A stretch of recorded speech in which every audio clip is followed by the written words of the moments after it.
할렐루야. 오늘도 하나님께서 우리에게 허락하신 복된 하루입니다. 가족과 함께하는 시간, 또 소중한 사람들과 함께하는 시간이 얼마나 귀한지 모르겠습니다. 그러나 그 어떤 사람보다도, 그 어떤 존재보다도 우리 주님과 함께 동행하는 삶이 가장 복된 줄로 믿습니다. 오늘 하루 주님의 임재하심을 초대하며 또 그분의 말씀 가운데로 들어가기를 원합니다.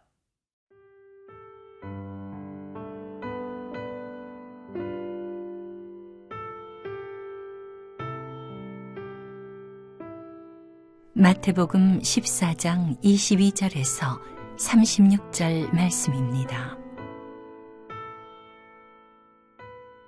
예수께서 즉시 제자들을 재촉하사 자기가 무리를 보내는 동안에 배를 타고 앞서 건너편으로 가게 하시고 무리를 보내신 후에 기도하러 따로 산에 올라가시니라.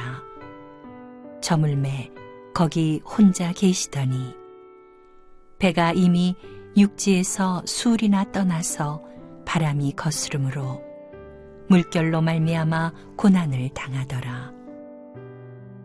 밤 사경에 예수께서 바다 위로 걸어서 제자들에게 오시니 제자들이 그가 바다 위로 걸어오심을 보고 놀라 유령이라 하며 무서워하여 소리지르거늘 예수께서 즉시 이르시되 안심하라. 나니 두려워하지 말라. 베드로가 대답하여 이르되 주여 만일 주님이시거든 나를 명하사 물 위로 오라 하소서 하니 오라 하시니 베드로가 배에서 내려 물 위로 걸어서 예수께로 가되 바람을 보고 무서워 빠져가는지라 소리질러 이르되 주여 나를 구원하소서 하니 예수께서 즉시 손을 내밀어 그를 붙잡으시며 이르시되 믿음이 작은 자여 왜 의심하였느냐 하시고 배에 함께 오름에 바람이 그치는지라 배에 있는 사람들이 예수께 절하며 이르되 진실로 하나님의 아들이로소이다 하더라. 그들이 건너가 게네사렛 땅에 이르니 그곳 사람들이 예수이신 줄을 알고 그 근방에 두루 통지하여 모든 병든 자를 예수께 데리고 와서 다만 예수의 옷자락에라도 손을 대게 하시기를 간구하니 손을 대는 자는 다 나음을 얻으니라. 오늘 본문의 첫 번째 부분입니다. 마태복음 14장 22절 말씀. 예수께서 즉시 제자들을 재촉하사 자기가 무리를 보내는 동안에 배를 타고 앞서 건너편으로 가게 하시고 23절 이어지는 말씀입니다. 무리를 보내신 후에 기도하러 따로 산에 올라가시니라. 저물매 거기 혼자 계시더니 예수님이 하루 종일 사역을 정말 열심히 감당하셨습니다. 그리고 그 사역을 감당하신 것은 예수님이 사람들을 긍휼히 여기시고 그들을 진심으로 진정성을 갖고 사랑하셨기 때문인 것이죠. 그러나 오늘 본문의 말씀을 보면 제자들을 배에 태워서 건너편으로 빨리 건너가도록 만드십니다. 시간을 아끼시려는 주님의 모습을 보게 됩니다. 예수님이 무리들을 다 돌아가게 하시는 동안 제자들은 먼저 배에 태워서 건너편으로 보내죠. 여러분, 제자들이 오병이어의 기적을 체험하고 나서 얼마나 많이 들뜨고 흥분했겠습니까? 하고 싶은 이야기들도 많았겠죠. 왜냐하면 그들의 손에서 떡이 늘어나고 물고기가 늘어나서 5,000명이나 먹인, 그리고도 12바구니에 남게 되는 이 탁월한 기적을 체험했기 때문입니다. 그러나 예수님 그들의 간증과 이야기, 하고 싶은 얘기가 많았겠지만 그 시간을 오히려 그들을 배에 태워서 얼른 건너가게 하십니다.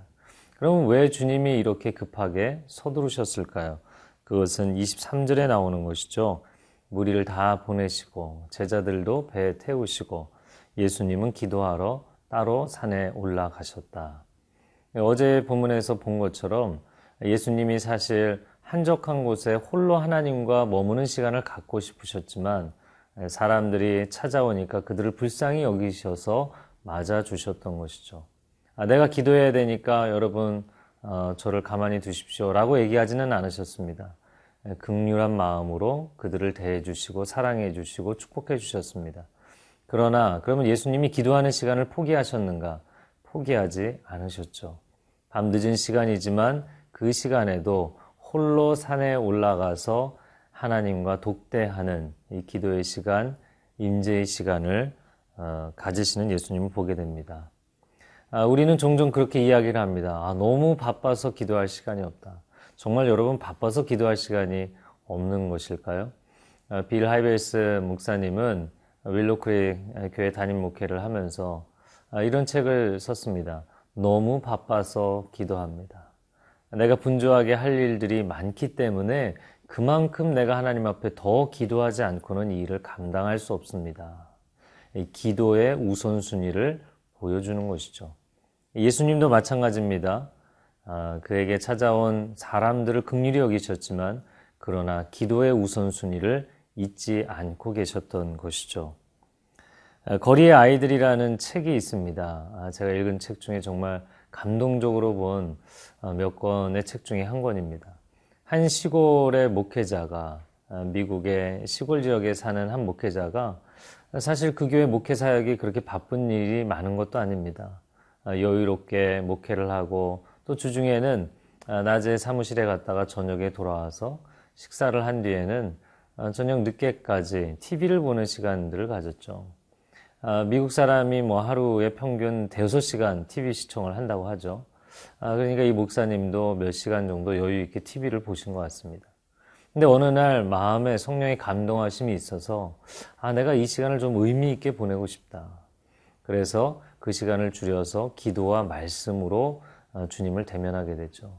그런데 그 시간에 그가 기도하다가 자기 책상에 놓여 있는 타임지를 보게 되고 그 타임지의 헤드라인 기사에 뉴욕에 있는 거리의 아이들에 대한 조명한 기사를 보게 됩니다. 성령이 그를 감동하시고 계속 마음을 주셔서 결국에 뉴욕에 노숙인이 된 아이들을 찾아가게 되죠. 그렇게 시작된 사역은 미국 전역으로 퍼지게 되고 전 세계에 길거리에 있는 아이들을 만나서 그들을 예수 그리스도의 제자로 삼고 변화시키는 놀라운 사역으로 변화되게 되죠. 여러분, 정말 내가 일이 많아서 내가 기도할 시간이 없다. 내가 사람들을 돌보느라 주님 앞에 나아갈 시간이 없다. 정말 그러한가요? 이거 우선순위의 문제이죠. 연휴를 보내보면 시간이 여유가 있고 많은 시간이 주어지지만 그러나 여전히 하나님 앞에 기도와 말씀의 시간을 드리지 못할 때가 얼마나 많습니까? 여러분의 마음에 결정하시죠. 그러면 이 연휴의 마지막에 하나님 앞에 조용히 머무는 축복의 시간, 하나님의 은혜를 누리는 시간을 갖게 될 줄로 믿습니다.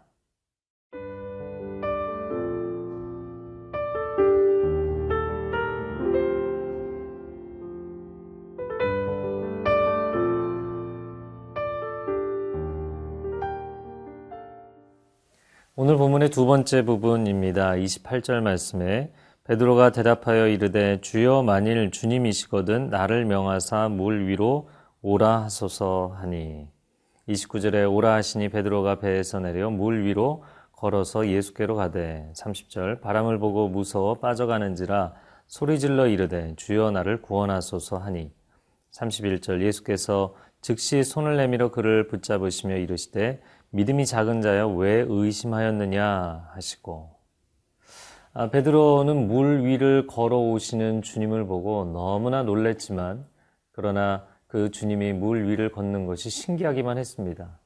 나도 주님을 따라하고 싶다. 주님이 물 위를 걸으신다면 나도 한번 걸어보고 싶다라는 마음이 있었던 것이죠. 역시 우리 베드로는 모험심이 강하고 행동하는 사람입니다. 그래서 주님이 뭐라고 먼저 권면하시기도 전에 주님, 만약에 주님이시라면 저로 하여금 물 위로 걸어오라고 명령을 해 주십시오. 그래, 건너와라. 그래서 베드로가 물 위를 걷게 된 것이죠.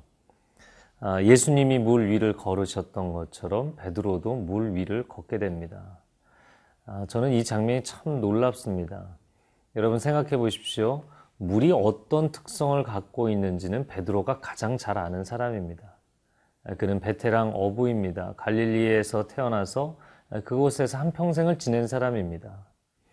물에 대한 자신감도 있지만 물에 대한 두려움도 있는 사람이죠. 우리는 우리 인생에 우리가 전문적으로 일하는 영역, 내가 맡은 영역, 그 테마에 대해서 가장 전문성과 익숙함을 가지고 있지만 또 그것이 얼마나 힘든지를 아는, 얼마나 위험한지를 아는 사람들인 것이죠. 베드로와 마찬가지입니다. 그런데 예수님이 그 물을 사람이 빠질 수밖에 없는 물 위를 걸으신단 말이죠. 그래서 나도 도전하고 싶은 마음이 든 것입니다. 나의 한계를 뛰어넘는 도전을 해보고 싶었던 것이죠. 그러나 30절에 보면 바람이 부는 것을 보고 풍랑이 일어나니까 바로 도전의 마음, 믿음의 마음은 사라지고 그가 익숙한 세계에 대한 두려움에 빠지고 말았던 것입니다. 그는 물에 빠진 것이 아니라 두려움에 먼저 빠졌던 것이죠. 그러자 주님 말씀하십니다. 믿음이 작은 자여 왜 의심하였느냐. 내가 너무나도 잘 안다고 생각하는 이 바다는 내가 지은 것이다 라는 것이죠. 또한 베드로를 콜링하실 때, 그를 처음 제자로 부르실 때 밤새 조업을 해도 잡지 못한 물고기를 예수님이 한순간에 잡게 해주시죠. 내가 너무나도 잘 그 승리를 안다고 생각하는 그 물고기들 내가 창조한 것이다. 주님 말씀하시는 것입니다. 내가 두려워하는 이 바람, 내가 겁에 질려 있는 이 풍랑, 내가 다스리는 것이다. 내가 어부이기 때문에 물을 잘 안다고 생각하겠지만 그러나 정말 너가 아는 것이 전부이겠느냐라는 주님의 도전적인 말씀입니다. 믿음을 갖는다는 것이 무엇입니까? 믿음은 그냥 내가 강하게 나 자신에게 어떤 확신을 세뇌시키는 것을 이야기하지 않습니다. 믿음은 내가 가장 잘 아는 그 영역을 나보다 주님이 더 잘 아신다는 것을 인정하는 것입니다. 땅을 바라보는 것이 아니라 주님의 얼굴을 바라보는 것. 물의 특성을 너무나도 잘 알고 있는 베드로가 그 풍랑이 있는 바다를, 갈릴리 호수를 바라보는 것이 아니라 주님의 얼굴을 바라보는 것이죠. 여러분 평생 등반을 한 산악인들도 높은 곳에 벼랑 끝에 매달려서 아래를 쳐다보면 안 됩니다. 그것을 바라보는 순간 현기증이 나고 그런 위기에 처하게 되는 것이죠. 인생의 매일매일 매 순간이 때로는 얼마나 위태로운지 모릅니다. 내가 잘 아는 익숙한 영역임에도 불구하고 위험할 때가 참 많죠. 그러나 그 현장을 바라보는 것이 아니라 주님의 얼굴을 바라볼 때 이 현장을 다스리시고 붙잡고 계신 주님께서 우리의 인생을 붙잡아 주실 줄로 믿습니다. 이제 연휴가 마치고 삶의 현장으로 돌아갑니다. 여러분, 주님의 얼굴을 바라보면 풍랑도 잠재우시고 다스리시는 주님의 그 동행하심과 임재를 경험할 줄로 믿습니다. 함께 기도하겠습니다.